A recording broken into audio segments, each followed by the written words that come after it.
My grandfather always used to say to me, Matt, it wasn't the guys that were digging for gold in the 1840s gold rush that got rich. It was the guys that were selling shovels.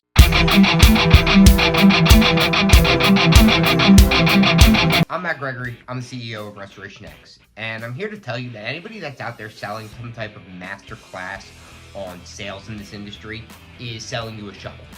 I say that because, as somebody who comes from the restoration industry, I was a bad project manager, I was a mediocre estimator, and I was a decent general manager. What I did well was sell jobs. I know how to sell a job just about to anybody because I was able to not only sell our company as a service, but I was able to sell myself. And when it comes down to it, a public adjuster in Philadelphia sells a job different than a restoration company in Iowa, which sells a job different than a commercial restoration company in New York. Every one of them has a different process and a different way of going about how they sell their services.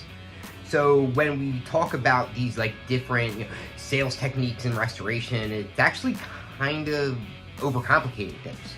I go out to a job site and I see some siding blowing off the house, and I go to a homeowner and I say, hey, look, that's wind-driven rain that's going to be covered by your insurance company. We're going to get you siding around the entirety of your house, and you're not going to pay a dime out of pocket.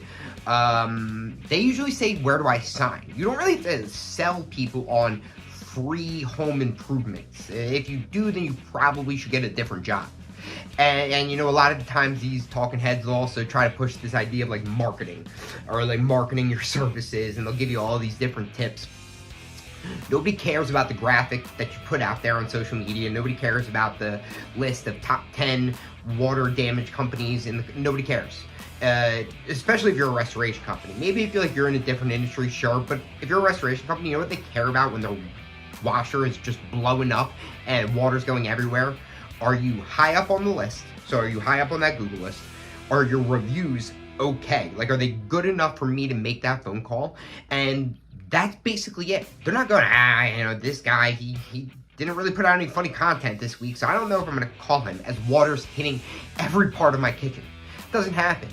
And the other section of that is pay your referrals well. Pay your plumbers, pay your roofers, get in with public adjusters, get in with the people that are going to be around claims. Anything past that is a waste of your time. I don't understand. What are you showing up at a job site with your fans in hand? The water is just going everywhere, and the homeowner's like, hey, look, I'm probably going to entertain some other bids while, my entire house is being destroyed. No, they don't do that. The guy that's there first, the guy that answers the phone, the guy that does good work, he's the one that gets the job. And as far as turning marketing into sales, the way that I did it, or the way that I still sometimes do it, is I was always looking for an insurance claim, right? I was always kind of had my eyes peeled for one. And even to this day, I walk into a friend's house and that's got some water damage there.